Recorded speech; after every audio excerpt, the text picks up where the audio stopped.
The city of Bradenton, Florida, is beginning to assess the extent of damage left behind after a tornado moved through the region during the overnight hours.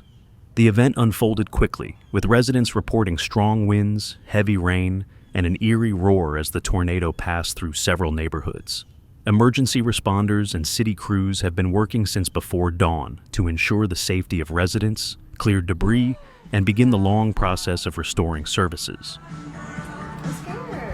That was my first nightmare I remembered as a toddler.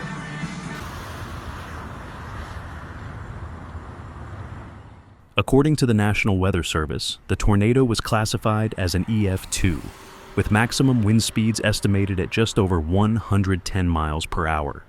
Its path included residential areas in the western and southern parts of Bradenton, where damage is reported to be most significant. Local authorities have confirmed that while no fatalities occurred, several people did sustain minor injuries, primarily from falling debris or broken glass. Hospitals in the area have treated these individuals, and no life-threatening conditions have been reported. Throughout the night and into the early morning, crews from the Bradenton Fire Department, Police Department, and utility companies have been active in the affected zones. Large trees were uprooted and fell across streets, blocking access in some areas and complicating efforts to reach those who needed assistance. Power lines were also brought down, contributing to outages that left more than 18,000 customers without electricity. As of this report, power restoration efforts are ongoing. But given the scale of the outages, officials indicate that it may take some time before full service is returned. In northwest Bradenton. The mayor of Bradenton spoke at a morning briefing, emphasizing the city's commitment to supporting residents as recovery begins. He stated that emergency shelters have been set up at the Bradenton Convention Center and local schools to provide temporary housing for those whose homes were damaged or destroyed. Shelters are offering basic supplies, including food, water, and bedding, and mental health resources are being made available for anyone needing support. Public works crews, alongside state and utility partners, have started debris removal operations. Their priorities include clearing main thoroughfares like 14th Street West and Manatee Avenue, which are critical routes for emergency vehicles and supply deliveries. The Florida Department of Transportation is also involved, working to reopen blocked roadways and assess the integrity of affected infrastructure.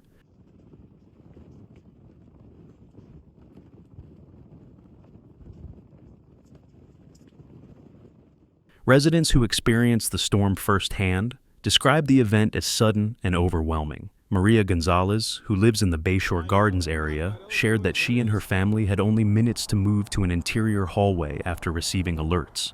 When they emerged, they found that parts of their roof were missing, and several windows had been shattered. She said, "We are thankful to be safe. Our home can be repaired. But what matters is that no one in our family was harmed." Elsewhere in the city, the damage pattern has been consistent.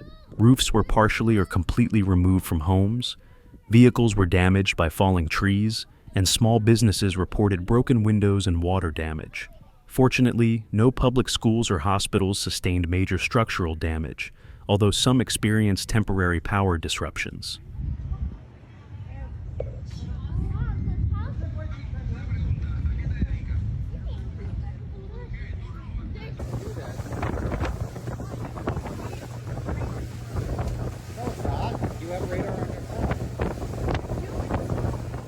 Meteorologists explain that tornadoes of this type in Florida are often the result of interactions between warm, humid air from the Gulf of Mexico and cooler, drier air masses moving down from the north.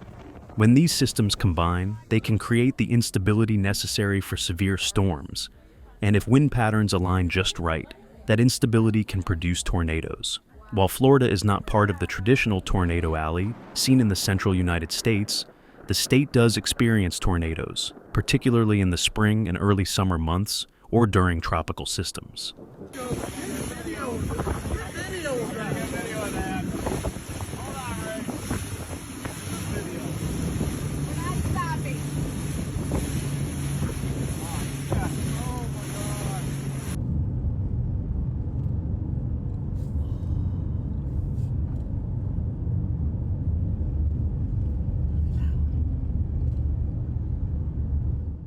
City officials have urged residents to exercise caution as cleanup continues. Downed power lines remain a hazard, and some intersections are still without working traffic signals. Emergency management advises staying off the roads unless necessary to allow utility and work crews to move efficiently. Anyone who sees damaged utility equipment or smells natural gas is asked to report it to the appropriate provider and stay clear of the area. In addition to clearing debris and restoring utilities, assessment teams are documenting the damage for potential state and federal disaster assistance. This process will help determine what resources may be made available to assist with rebuilding efforts. Insurance companies have also begun coordinating with policyholders, and mobile claim centers are expected to be set up in the coming days in the hardest hit neighborhoods.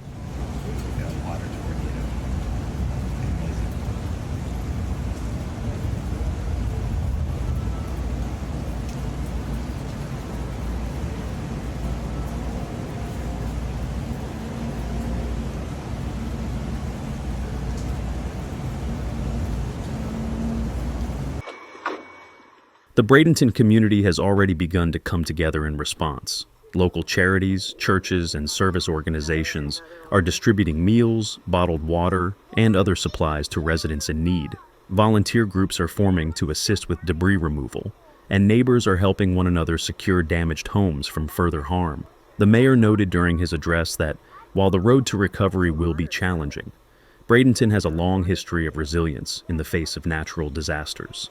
City officials remain in close contact with the Florida Division of Emergency Management and federal agencies to ensure that all necessary support is available to residents. For now, the focus remains on immediate needs, restoring power, clearing roads, and making sure that everyone has access to shelter and basic services. The full scope of the damage will become clearer over the next several days as inspections are completed and cleanup efforts progress. Authorities remind residents to stay alert for changing weather conditions, as thunderstorms are still possible in the area this evening. While no additional tornado activity is currently forecast, the weather remains unsettled, and safety precautions are encouraged. Bradenton will continue to provide updates as recovery operations advance. Residents are encouraged to follow official channels for the latest information on power restoration, debris pickup schedules, and assistance resources.